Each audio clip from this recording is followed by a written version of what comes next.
പുരയുടെ കൃഷി കേരളത്തിന്റെ കാർഷിക സ്വയം പര്യാപ്തതയ്ക്ക് അനിവാര്യമാണെന്ന് മന്ത്രി പി ജെ ജോസഫ്.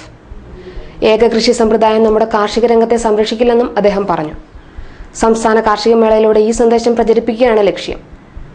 തൊടുപുഴയിൽ നടന്ന കേരള കോൺഗ്രസ് എം യോഗത്തിൽ സംസാരിക്കുകയായിരുന്നു അദ്ദേഹം.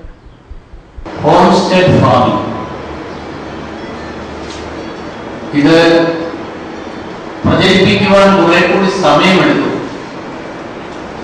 മോണോക്രോപ്പ് എന്ന് പറഞ്ഞാൽ റബ്ബർ കൃഷി എല്ലായിടത്തും വ്യാപിപ്പിക്കുക. കേരളത്തിന്റെ ജൈവ വൈവിധ്യമാണ് നമ്മുടെ ഏറ്റവും വലിയ സമ്പത്ത്. തെങ്ങും ഇടവേളകളും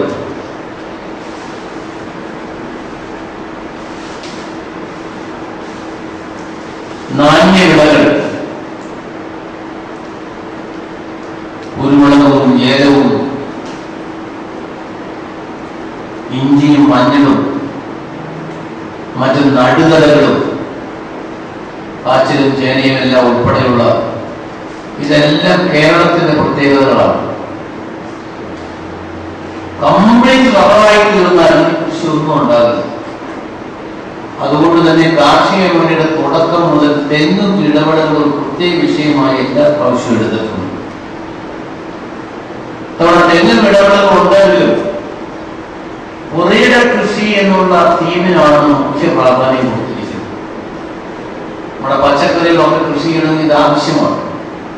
റബ്ബർ കൃഷി ചെയ്യുന്നവരോട് അഭ്യർത്ഥനയുണ്ട്. റബ്ബർ വയ്ക്കുന്നവരും കുറച്ച് സ്ഥലം മറ്റു കൃഷിക്കായി മാറ്റിയിടണം. ആ വീടും പരിസരവും പച്ചക്കറി കൃഷി ചെയ്യാനും പശുവിന് പുല്ല് വളർത്താനും കുറച്ച് ഇഞ്ചിയും മറ്റ് നടുകൾ